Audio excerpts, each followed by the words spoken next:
আমি তো তোমার সাথে দুনিয়ায় ছিলাম, তুমি যেই ইবাদত করতে করতে আমি দেখেছি। তুমি কি পরিমাণ কোরআন তেলাওয়াত করেছো, তুমি গভীর রাত্রিতে উঠে কয় রাকাত তাহাজ্জুদ নামাজ পড়েছো, আমিও দেখেছি, তুমি আমার আমল দেখেছো। আবার গোপনে গোপনে উঠে আল্লাহর কুদরতি পায়ে তুমি সেজদা করেছো।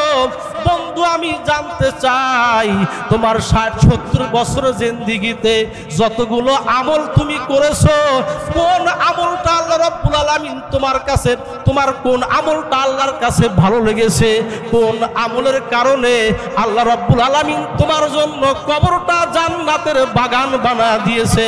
আল্লাহ মাজারুল্লাহ যুবক শরীফ ডাকতে বলে, বন্ধু আল্লাহর হুকুম নামাজ তো পড়তেই হবে। আমি নামাজ পড়েছি, রমজান মাসের রোজা তো রাখতেই হবে, আমি রোজাও রেখেছি। আল্লাহ আমাকে সম্পদ দিয়েছিল, আমি হজও করেছিলাম। যত সামাজিক সমাজের যতগুলো কল্যাণকর কাজ এগুলো আমি করেছিলাম। কিন্তু আল্লাহ রাব্বুল আলামিন আমার ছোট্ট একটা আমলের বিনিময়ে আল্লাহ আমার জীবনের সমস্ত গুনাহগুলো মাফ করে দিয়েছেন। যখন আমাকে কবরে রেখে যায়, যখন মুনকার নাকির যখন আমাকে প্রশ্ন করতে শুরু করলো, ওই সময় উপর থেকে কে যেন আওয়াজ দিল, ও আল্লাহর ও ফেরেশতারা, আমার বান্দাকে তোমরা প্রশ্ন করিও না।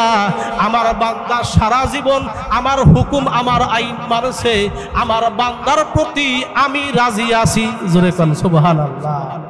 চ্যানেলটি সাবস্ক্রাইব করে আমাদের সঙ্গেই থাকুন। আলহামদুলিল্লাহ, যাবতীয় প্রশংসা ওই মহান মাবুদের দরবারে, যে মহান রব্বে কারিম আমাদেরকে অত্যন্ত আদর করে ভালোবেসে দুনিয়ার যাবতীয় কাজ কর্ম থেকে অবসর করিয়ে, নানা ঝামেলা থেকে মুক্ত করিয়ে মসজিদে এসে বসবার মতো সুযোগ দান করলেন যেই আল্লাহ, ওই মহান মালিকের দরবারে শুকরিয়া আদায় করে জবান খুলে বলুন আলহামদুলিল্লাহ। মুসলমান ভাইরা, বাবাজিরা, সর্ব হালাতে সর্ব অবস্থায় যখন কোন আল্লাহর বান্দা বান্দি আল্লাহর প্রশংসা করে, এক নম্বরে আল্লাহ তাআলা খুশি হন। জোরে কোন সুবহানাল্লাহ। দুই নম্বরে আল্লাহ রাব্বুল আলামিন যখন আপনি জবান দিয়ে বলবেন আলহামদুলিল্লাহি রাব্বিল আলামিন, যখন আপনি বলবেন আলহামদুলিল্লাহি রাব্বিল আলামিন, তখন আল্লাহ রাব্বুল আলামিন শোনার সঙ্গে সঙ্গে আল্লাহ বলেন হামিদানি আবদি, হামিদানি আবদি, আমার বান্দা আমার প্রশংসা করছে। জোরে কোন আল্লাহু আকবার। আবার যখন বান্দা বলে আর রহমানির রহিম, তখন আল্লাহ বলেন হ্যাঁ, তুমি বান্দা ঠিকই বলেছো, আমি হইলাম রহমান, আমি হইলাম রহিম। জোরে কোন সুবহানাল্লাহ। বিসমিল্লাহর ভিতরে রহমান, বিসমিল্লাহির রহমানির রহিম, তিনটা আল্লাহ তাআলার নাম আছে। কয়টা? তিনটা। একটা হলো আল্লাহ রাব্বুল আলামিনের জাতি নাম, জাতীয় নাম আল্লাহ। কি কথা বলেন? আল্লাহ। আর দুইটা নাম হলো সিফাতি নাম, গুণবাচক নাম। একটা হলো আর রহমান, আর একটা হলো আর রহিম। আল্লাহ রাব্বুল আলামিন এই রহমান নামের খাতিরে, এই রহমান নামের পজিশন ঠিক রাখতে গিয়ে আল্লাহ রাব্বুল আলামিন সারা পৃথিবীর জন্য, সারা পৃথিবীর মাখলুকাতের জন্য, সারা পৃথিবীর মানব জাতির জন্য আল্লাহ রাব্বুল আলামিন, যদিও তারা আল্লাহকে স্বীকার করে না, যদিও আমার আপনার নবীকে নবী হিসাবে কাদিয়ানীরা মানে না, যদিও খ্রিস্টানরা আমার নবীকে শেষ নবী মানে না, তারপরেও আল্লাহ রাব্বুল আলামিন তাদেরকে রিজিক দিচ্ছেন আল্লাহ রহমান নামের খাতিরে। জোরে কোন সুবহানাল্লাহ। তাফসিরে বাইজাবির ভিতরে আসছে, বলা হয়েছে আর রহমান ফিদ দুনিয়া আর রহিম ফিল আখিরা। আল্লাহ রাব্বুল আলামিন সারা পৃথিবীর মানুষের জন্য দুনিয়াতে রহমান নামের খাতিরে, হিন্দু বৌদ্ধ খ্রিস্টান আল্লাহকে মানে না, তারপরেও আল্লাহ তাদেরকে রিজিক দিচ্ছেন, আল্লাহ তাআলা তাদেরকে সম্পদ বাড়ায়া দিচ্ছেন। কিন্তু একমাত্র রহিম এমন একটা নাম একমাত্র কিয়ামতের দিবসে আল্লাহ রাব্বুল আলামিন মুমিনদের বেলায় আল্লাহ এই রহিম নামের আল্লাহ ফায়দা প্রয়োগ করবেন। একমাত্র হাসরের মাঠে একমাত্র যারা মুমিন, যারা মুসলমান, তাদেরকেই আল্লাহ মুক্তি দিবেন। জোরে কোন সুবহানাল্লাহ।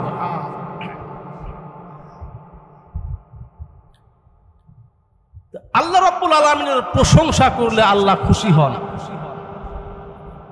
বাইহাকি শরীফের riwayat আন্না আব্দুল্লাহ ইবনে আব্বাস রাদিয়াল্লাহু তাআলা আনহু قال قال النبي صلى الله عليه وسلم أول من يدعى إلى الجنة إلى يوم القيامة الذين يحمدون الله في السراء والضراء।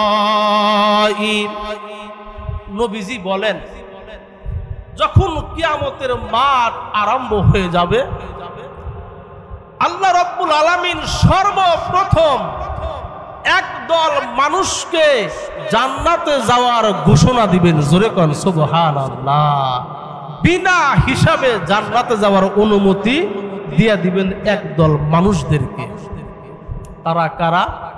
নবী আমার বলেন, আল্লাযীনা ইয়াযকুরুনাল্লাহা কিয়ামান ওয়া কুউদান ওয়া আলা আল্লাযীনা ইয়াহমাদুনাল্লাহা ফিস সাররাই ওয়াদ দাররাই। নবীজি বলেন, যারা কিয়ামতের দিবসে, যারা কিয়ামতের মাঠে সর্বপ্রথম যাদেরকে আল্লাহ রাব্বুল আলামিন জান্নাতে যাওয়ার অনুমতি দিবেন বিনা হিসাবে, তারা ওই সমস্ত আল্লাহর বান্দা বান্দি যারা সুখে দুঃখে অভাব অনটনে সর্ব অবস্থায় যারা আল্লাহকে মানে, সর্ব অবস্থায় যারা আল্লাহর প্রশংসা করে। জোরে কোন আলহামদুলিল্লাহ। কারণ হায়াতের মালিক কে? কথা বলেন, আল্লাহ। মৌতের মালিক আল্লাহ। হায়াতের মালিক আল্লাহ, মৌতের মালিক আল্লাহ, রিজিকের মালিক আল্লাহ। তারপরে কেন আমরা আল্লাহকে মানব না? আল্লাহ রাব্বুল আলামিন বলেন, কুল ইন্না সলাতি ওয়া নুসুকি ওয়া মাহইয়ায়া ওয়া মামাতি লিল্লাহি রাব্বিল আলামিন। জোরে কোন সুবহানাল্লাহ। আল্লাহ বলেন, হাবিব আমার, আপনি আপনার উম্মতদেরকে বলে দেন যে আমার নামাজ, আমার কোরবানি, আমার হায়াত, আমার মৌত সব কিছু বিশ্ব পালনকর্তা, সারা বিশ্বের মালিক আমি আল্লাহর জন্য। এর পরেও কেন তোমরা আমি আল্লাহকে মানবে না? কোন পথে চললে মুক্তি পাওয়া যাবে? কিভাবে জীবন যাপন করলে আল্লাহর মহব্বত পাওয়া যাবে? দুনিয়া এবং আখিরাতের কামিয়াবি আসবে। এই জন্য আল্লাহ রাব্বুল আলামিন আমার আপনার নবীর উপরে মানব জাতির মহা সংবিধান পবিত্র কুরআনুল কারীম আল্লাহ নাজিল করে দিয়েছেন। জোরে কোন সুবহানাল্লাহ। আল্লাহ রাব্বুল আলামিন বলেন, ওয়া হাযা কিতাবুন আনজালনাহু মুবারাক। জোরে কোন আল্লাহু আকবার। আল্লাহ বলেন, ওয়া হাযা কিতাবুন, আনজালনাহু মুবারাকুন।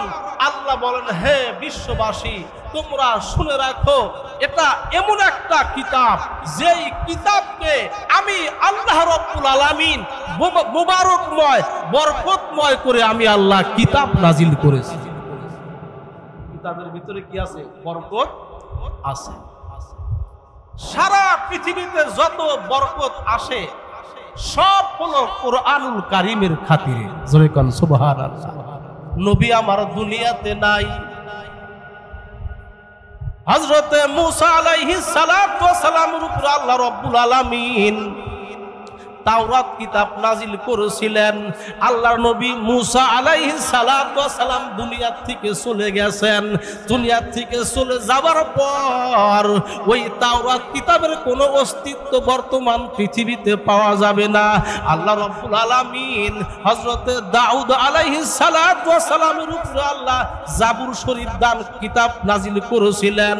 আল্লাহর নবী দাউদ আলাইহিস সালাতু ওয়াস সালাম যখন দুনিয়া থেকে চলে গেছেন, ওই জাবুর কিতাবের আর অস্তিত্ব সারা দুনিয়াতে নাই। আল্লাহ রাব্বুল আলামিন হযরতে ঈসা রূহুল্লাহর উপরে আল্লাহ ইনজিল শরীফ নাজিল করেছিলেন।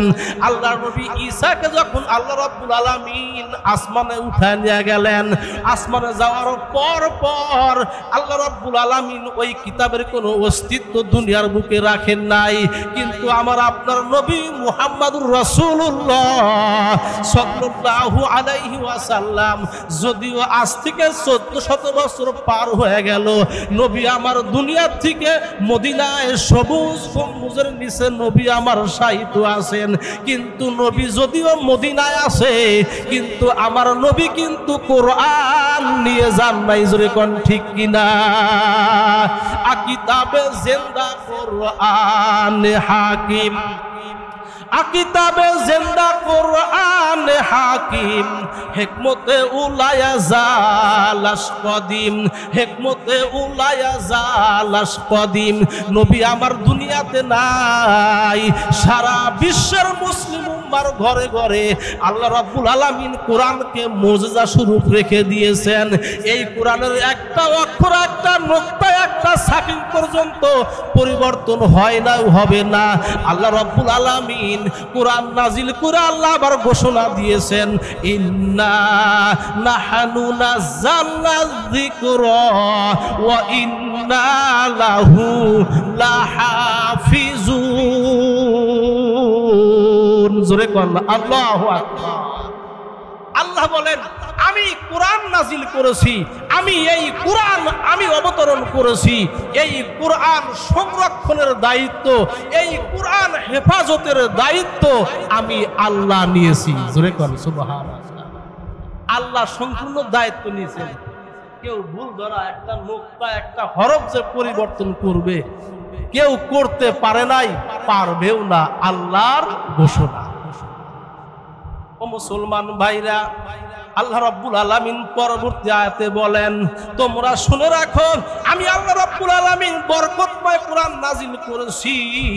ফাত্তাবিউহু, অতএব তোমরা কোরআনকে তোমরা মানো। ওয়াত্তাকু, এবং তোমরা আমি আল্লাহকে ভয় করো।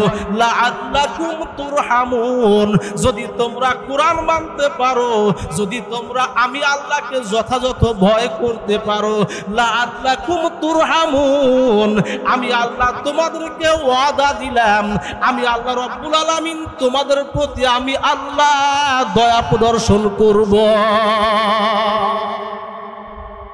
কোরআন এমন একটা কিতাব, এই কোরআন আপনি তেলাওয়াত করলেও সওয়াব পাওয়া যায়। কোরআন তেলাওয়াত আপনি শ্রবণ করবেন তবুও সওয়াব পাওয়া যায়। আবার কোরআন শরীফ আপনি চোখ দিয়ে দেখবেন তবুও কি সওয়াব পাওয়া যায়। আবার আপনি কোরআন পড়তে জানেন না, আপনি কোরআনের অক্ষরের উপর দিয়ে হাত বুলায়া দিবেন আর বলবেন, হাযা কালামু রব্বি, এটা আমার রবের কালাম, আমি পড়তে জানি না। যদি এই মুহাম্মদ, এই আন্তরিকতা নিয়ে যদি আপনি কোরআন স্পর্শ করতে পারেন, তারপরেও আল্লাহ আপনার আমলনামায় নেকি দিয়ে দিবেন। সুবহানাল্লাহ।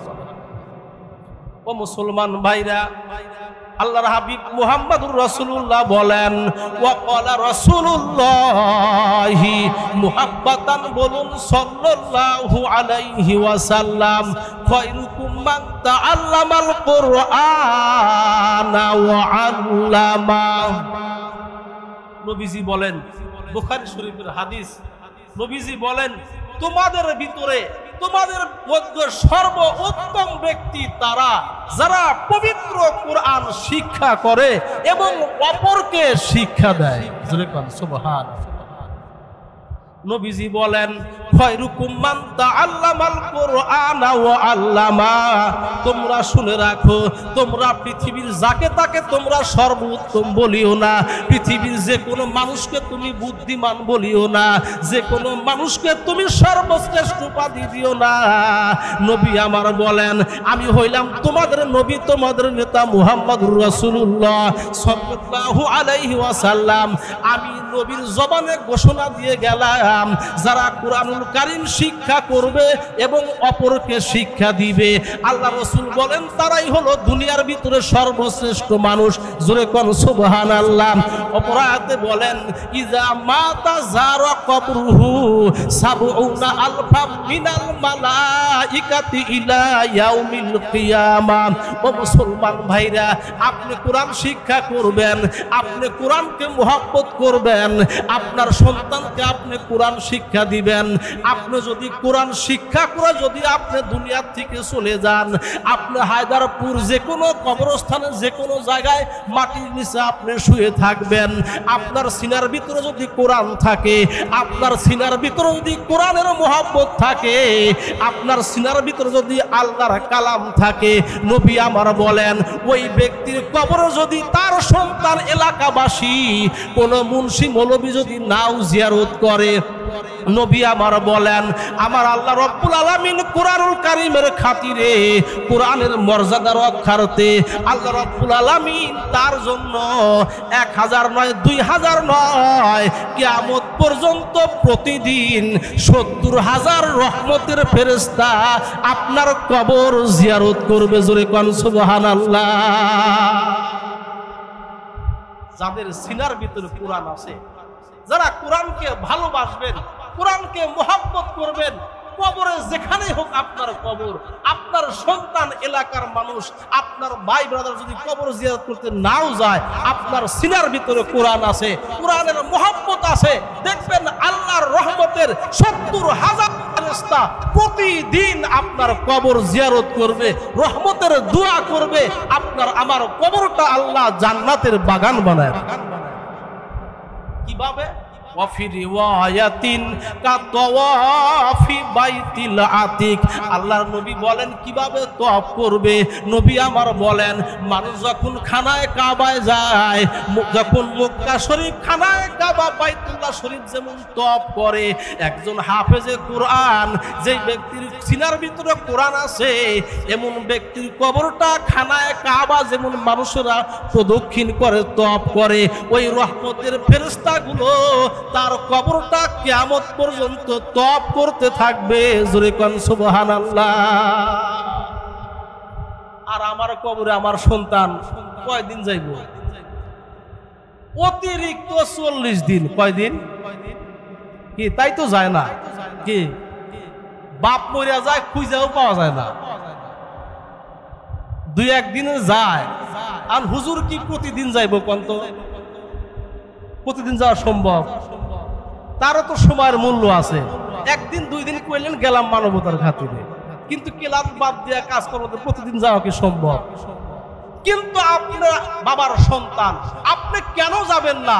আপনি যেমন বাবাকে ভুলে যাচ্ছেন, আপনি কিন্তু দুনিয়া থেকে চলে যাবেন, আপনার সন্তান আপনাকে ভুলে যাবে। কবরের ভিতরে চিৎকার করতে করতে, কবরের ভিতরে আপনার চোখের পানি দিয়ে হাবুডাবু খাইতে থাকবেন। ওই দিন চিৎকার করে কোনো লাভ হবে না যদি আপনার সন্তানকে যদি আপনি সুশিক্ষা না দিয়ে যেতে পারেন, আপনার আমল যদি ঠিক না হয়, কোনো উপায় থাকবে না। ও মুসলমান ভাইরা, আল্লাহ রাব্বুল আলামিন বলেন, আনতাকুলু ইন্নামা উনজিলাল কিতাবা আলা তাইফাতাইনি মিন ক্বাবলিনা। আল্লাহ রাব্বুল আলামিন এখানে এই আয়াতে কারিমার ভিতরে আল্লাহ রাব্বুল আলামিন কোরআন নাজিলের অন্যতম দুইটা কারণ আল্লাহ উল্লেখ করেছেন। মক্কার যদি কোরআন আল্লাহ নাজিল না করত, মক্কার মানুষেরা এবং সারা বিশ্বের মানুষ হাসরের মাঠে বলতো, দাঁড়ায়া বলতো, ইন্নামা উনজিলাল কিতাবা আলা তাইফাতাইনি মিন ক্বাবলিনা। হাসরের মাঠে আল্লাহর সামনে দাঁড়ায় বলতো মানুষ যে মক্কা মদিনায় ইহুদি এবং খ্রিস্টানদের এই দুইটা জাতির উপরে আল্লাহ কিতাব নাজিল করেছিলেন, আমাদের উপরে কিতাব নাজিল করা হয় নাই। ওয়া ইন কুননা আন দিরাসাতিহিম লা গাফিলিন, যার কারণে আমরা কোরআন থেকে, আল্লাহর আইন থেকে, নবীর আদর্শ থেকে আমরা সম্পূর্ণ গাফেল ছিলাম, এমন কথা যেন না বলতে পারেন। এই জন্য আল্লাহ তাআলা 1400 বছর আগে নবীর মাধ্যমে আমাদের পরকালে আমাদের জবান দিয়ে কি বার হবে যেন আমরা এই কথাগুলো না বলি, নবীর মাধ্যমে আল্লাহ রাব্বুল আলামিনের উত্তর দিয়ে দিয়েছেন। সুবহানাল্লাহ বলেন। আল্লাহ বলেন আও তাকুলু লাউলা আন তাকুলু লাউ আন্না উনজিলা আলাইনাল কিতাবু লাকুন্না আহাদা মিনহুম। আল্লাহ বলেন তারা কিয়ামতের দিবসে বলতো যে আল্লাহ যদি আপনি আমাদের উপরে কোরআন নাজিল করতেন, আমাদের উপরে কিতাব নাজিল করতেন, আমরা ইহুদি এবং খ্রিস্টানদের তুলনায় আমরা বেশি আপনার হেদায়েত পাইতাম, আপনাকে আমরা বেশি মানতাম। এই কথা যেন বান্দা কিয়ামতের দিবসে না বলতে পারে। এই দুনিয়াটা আল্লাহ রাব্বুল আলামিন আর দুনিয়া দারুল ইমতিহান, দুনিয়াটা হলো আপনার পরীক্ষার একটা হল কেন্দ্র। দুনিয়ার বুকে কিন্তু কোন স্কুল কলেজের থেকে প্রশ্ন একবার সামনে দিয়ে দেয় না, কিন্তু আল্লাহ তাআলা আখিরাতে আমার আপনাকে আল্লাহ কি প্রশ্ন করবেন, আখিরাতে কি অবস্থা হবে, কোন গুনাহের কারণে কি শাস্তি হবে, সব বিষয়গুলো নবীর মাধ্যমে আল্লাহ তাআলা কোরআনুল কারীমের ভিতরে জানায়া দিয়েছে। গত সপ্তাহে বলতেছিলাম যে আল্লাহ রাব্বুল আলামিন এই মুহররম মাসে এই পৃথিবীর বুকে যতগুলো ঐতিহাসিক ঘটনা সংঘটিত হয়েছিল সব ঘটনাগুলো এই মুহররম মাসেই হয়েছিল। জোরে কোন সুবহানাল্লাহ। পৃথিবীর সর্বপ্রথম মানুষ এবং সর্বপ্রথম নবী সাইয়্যিদিনা আদম আলাইহিস সালাতু ওয়াস সালাম কে আল্লাহ রাব্বুল আলামিন এই জুমার দিন, জুমার দিবসে যেদিন আল্লাহ রাব্বুল আলামিন তাকে বানাইলেন, ওই দিনটাও ছিল মুহররম মাস, শুক্রবার দিন। জোরে কোন সুবহানাল্লাহ।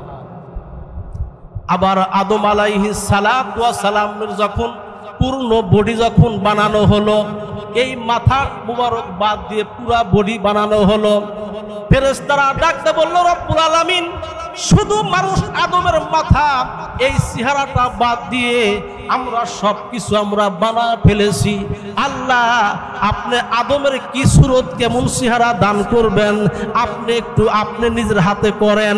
আল্লাহ রব্বুল আলামিন আদম নবীর চেহারাটা, এই পূর্ণ চেহারাটা আল্লাহ রব্বুল আলামিন নিজ কুদরতি হাত দিয়ে যেদিন বানাইছিলেন ওই মাসটার নাম ছিল মুহররম মাস। ধরে কোন সুবহানাল্লাহ।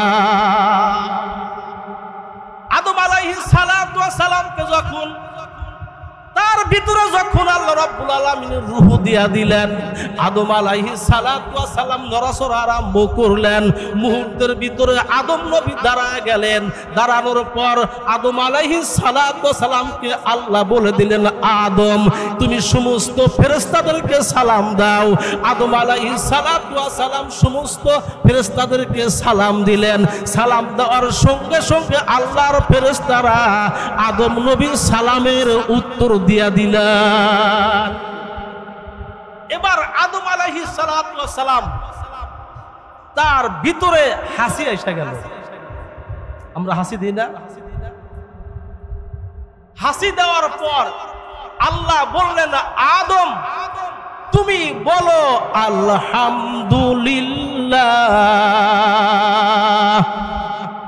আমরা কই হ্যাঁ, কিন্তু এটাও কিন্তু নবীর আদর্শ, এটা নবীর আদর্শ শিক্ষারও একটা সবক সুন্নাত, যে হাসি আসলে বলতে হবে কি আলহামদুলিল্লাহ, অন্তত এতটুকু বলতে হবে। আদম আলাইহিস সালাতু ওয়াস সালাম হাসি দেওয়ার পর বললেন আলহামদুলিল্লাহ। লক্ষ লক্ষ কোটি কোটি আল্লাহর ফেরেশতারা বললেন ইয়ারহামুকাল্লাহ। তারা দোয়া করলেন আল্লাহ তাআলা আপনার প্রতি রহমত নাজিল করুন। সুবহানাল্লাহ বলেন। যদি একদিনকার দোয়া যদি কবুল হয়ে যায়, কে আপনি বললেন আলহামদুলিল্লাহ হাসি দিয়া, আমি শুনছি, আমার উপরে বলা ওয়াজিব হয়ে গেল ইয়ারহামুকাল্লাহ, আপনার প্রতি আল্লাহ দয়া প্রদর্শন করুন। এটা বললে আপনার আল্লাহর পক্ষ থেকে রহমত আসে। এটা হলো কোরআনের কথা, নবীজির রিসার্চ লব্ধ কথা। এখন বৈজ্ঞানিক কি বলে? বিজ্ঞানীরা প্রমাণ করেছে যে 1400 বছর পূর্বে মুহাম্মদ সাল্লাল্লাহু আলাইহি ওয়াসাল্লাম কেন তার উম্মতকে, তার জাতিকে কেন এই শিক্ষা দিলেন যে হাসি দিলে বলতে হবে আলহামদুলিল্লাহ, আর হাসির জবাবে বলতে হবে ইয়ারহামুকাল্লাহ। কেন এই কথা বললেন? বৈজ্ঞানিকরা রিসার্চ করেছে, যখন কোনো ব্যক্তি হাসি দেয়, হাসি দিয়ে যখন বলে আলহামদুলিল্লাহ, বলার সঙ্গে সঙ্গে আপনার এই মাথার ভিতর থেকে আল্লাহ তাআলা কোটি কোটি ব্যাকটেরিয়া মাথার থেকে বের হয়ে যায়, মুহূর্তের ভিতরে এই মাথাটা হালকা হয়ে যায়। সুবহানাল্লাহ বলেন। আপনার কোরআন এবং সুন্নাত এবং বিজ্ঞান একটা বইয়ের ভিতরে আছে। রসুলের প্রত্যেকটা কথা, আল্লাহ রসুলের প্রত্যেকটা দোয়া নিয়ে বৈজ্ঞানিকরা রিসার্চ করেছে যে কেন নবীজি এটা বললেন। যেমন আপনার আমরা টয়লেটে ঢুকি, বাথরুমে ঢুকি কোন পাও দিয়া? কথা বলেন, ডান পাও দিয়া। এই যে মৌলা ভাই করতেছে হ্যাঁ হ্যাঁ ডান পাও দিয়া, আমল নাই তো। খালি মসজিদে ঢোকার সময় ডান পাও, বের হওয়ার সময় বাম পাও। টয়লেটে বাথরুমে ঢোকার সময় বাম পাও, বের হওয়ার সময় কি ডান পাও দিয়া বের হওয়া। এটা হলো সুন্নাত। নবীজি কেন এই শিক্ষা দিলেন? বিজ্ঞানীরা রিসার্চ করেছে, যখন কোনো ব্যক্তি আপনার এই বাম পা দিয়ে যখন ওই টয়লেটে বাথরুমে যখন ঢুকবে, আল্লাহ না করুক যদি হঠাৎ করে যে অসুস্থ হয়ে যায়, যদি স্ট্রোক করে, ওই ব্যক্তি কোনো সময় আপনার টয়লেটের ভিতরে পড়বে না, টয়লেটের বাইরেই পড়বে। সুবহানাল্লাহ বলেন। এই জন্যই তো মুসলমানদের নবী এই শিক্ষা দিয়েছেন। আবার বাথরুম থেকে বের হওয়ার সময় হঠাৎ করে দেখা যায়, অনেকে এমন ইতিহাস কিন্তু আছে, বাথরুম থেকে বের হওয়ার সময় পড়ে গেছে, স্ট্রোক করছে, মারা গেছে। হয় কিনা কথা বলেন? হয়। ডান পা দিয়ে বের হবে, যখন ডান পা পিছনে সামনের দিকে দিবে, যদি হঠাৎ করে আল্লাহ না করুক অসুস্থ হয়ে পড়ে, সঙ্গে সঙ্গে সে সামনের দিকে পড়বে, টয়লেটের বাথরুমের সামনে পড়ে যাবে, তার বডিটা ভিতরে থাকবে না। জোরে কোন সুবহানাল্লাহ। এটা হলো ইসলামের শিক্ষা। প্রত্যেকটা ক্ষেত্রে, প্রত্যেকটা বিধানের ভিতরে আল্লাহ তাআলা দুনিয়া এবং আখিরাতের কল্যাণ আল্লাহ নিহিত রেখে দিয়েছেন। এজন্য আল্লাহর নবীর মাধ্যমে নবীজি উম্মতকে শিক্ষা দিয়ে নবীজি চলে গেছে। এমনকি আমরা যে বাথরুমে আমরা পেশাব পায়খানায় কেমনে বসবো, এটাও নবীজি শিক্ষা দিয়েছেন। এমন কোনো অধ্যায় নাই, এমন কোনো পরিচ্ছেদ নাই আল্লাহ রসুল শিক্ষা দেন নাই। বড় বড় কিতাবে বুখারী শরীফ, আবু দাউদ শরীফ, শামাইলে তিরমিজি, সব কিতাবের ভিতরে এগুলো বিদ্যমান। আমরা বর্তমান দেখা যায় পেশাব পায়খানা করি, অনেকেই দেখা যায় পেশাবে ঢোকার পরে বাম পাও দিয়া ঢোকে, ডান পাও দিয়া ঢোকে, আবার ঢোকার পরে কাপড় সব একবারে হাঁটু পর্যন্ত তুলে ফেলায়। কে? কারণ মুসলমানের প্রত্যেকটা কাজ হলো ইবাদত যদি নবীর সুন্নাহ মোতাবেক হয়, নবীর সিস্টেম মোতাবেক হয়, নবীজির পদ্ধতি মোতাবেক হয়, তাহলে পেশাব পায়খানা করবেন, এটাও আপনার আমার জন্য ইবাদত লেখা হবে। সুবহানাল্লাহ বলে। অনেকে বাথরুমে ঢুকে একবারে কাপড় ব্যাখ্যান তুলে লাঠি বাইকেরা পেশাব পায়খানা করতেছে। নবীজি এটা করেন নাই। নবীজি বলছেন হাত্তা ইজা দানাউতা মিনাল আরদে, যখন তুমি জমিনে যখন তুমি বাথরুমের পাদানিতে বসবে, বসার পর তুমি আস্তে আস্তে কাপড় হাঁটুর নিচ পর্যন্ত উঠাইবা, এর উপরে উঠানো তোমার জন্য কি নাই? জায়েজ নাই। এই বিষয়গুলো, যদিও এই বিষয়গুলো ছোট ছোট আমল, কিন্তু ইতিহাস পর্যালোচনা করলে দেখা যায়, ওলি আল্লাহদের ইতিহাস পড়লে দেখা যায় যে তাহাজ্জুদ নামাজ, এই আপনার হজ, যাকাত, এগুলার বেশি, এরা তো আল্লাহর হুকুম মানতেই হবে, কিন্তু টুকিটাকি আমলের কারণে আল্লাহর বান্দারা মুক্তি পাইছেন, এর ইতিহাস অনেক আছে। তাফসিরে কাশফ, যেই তাফসিরের কিতাবটা পড়ানো হয় কামেল ক্লাসে আলিয়া মাদ্রাসায়, আমাদের দাওরা হাদিস কওমি মাদ্রাসায় পড়ানো হয়, এই তাফসিরে কাশফের ভিতরে আল্লামা জারুল্লাহ জমখশরী রাহমাতুল্লাহ আলাইহি, তিনি যখন ইন্তিকাল করেছেন, তিনি বহুত বড় একজন মুফাসসির ছিলেন, একজন মুহাদ্দিস ছিলেন, আল্লাহর ওলি ছিলেন, তার অনেক ভক্তবৃন্দ ছিল, অনেক তার সাথী আলেম ছিল। কিতাবের ভিতরে আসছে আল্লামা জারুল্লাহ জমখশরী রাহমাতুল্লাহ আলাইহি ইন্তিকালের 7 দিন পর তার একজন বন্ধু স্বপ্নে দেখেন আল্লামা জারুল্লাহ জমখশরী, আল্লাহর বান্দা জান্নাতের বালাখানার ভিতরে ঘুরতেছে, আর তার জবানে জারি হচ্ছে লা ইলাহা ইল্লাল্লাহ, লা ইলাহা ইল্লাল্লাহ। তার বন্ধু ডাকতে বলে, বন্ধু আমি তো তোমার সাথে দুনিয়ায় ছিলাম, তুমি যেই ইবাদত করতে করতে আমি দেখেছি, তুমি কি পরিমাণ কোরআন তেলাওয়াত করেছো, তুমি গভীর রাত্রিতে উঠে কয় রাকাত তাহাজ্জুদ নামাজ পড়েছো, আমিও দেখেছি, তুমি আমার আমল দেখেছো, আবার গোপনে গোপনে উঠে আল্লাহর কুদরতি পায়ে তুমি সেজদা করেছো। বন্ধু আমি জানতে চাই, তোমার 60-70 বছরের জিন্দেগিতে যতগুলো আমল তুমি করেছো, কোন আমলটা আল্লাহ রাব্বুল আলামিন তোমার কাছে, তোমার কোন আমলটা আল্লাহর কাছে ভালো লেগেছে, কোন আমলের কারণে আল্লাহ রাব্বুল আলামিন তোমার জন্য কবরটা জান্নাতের বাগান বানায় দিয়েছে।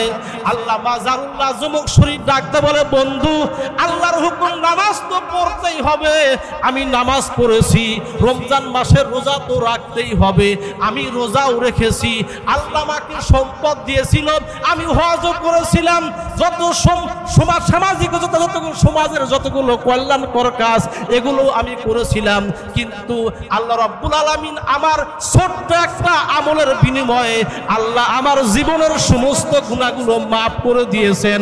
যখন আমাকে কবরে রেখে যায়, যখন মুনকার নাকির যখন আমাকে প্রশ্ন করতে শুরু করলো, ওই সময় উপর থেকে কে যেন আওয়াজ দিল, ও আল্লাহর ও ফেরেশতারা, আমার বান্দাকে তোমরা প্রশ্ন করিও না, আমার বান্দা সারা জীবন আমার হুকুম আমার আইন মানছে, আমার বান্দার প্রতি আমি রাজি আছি। জোরে কোন সুবহানাল্লাহ।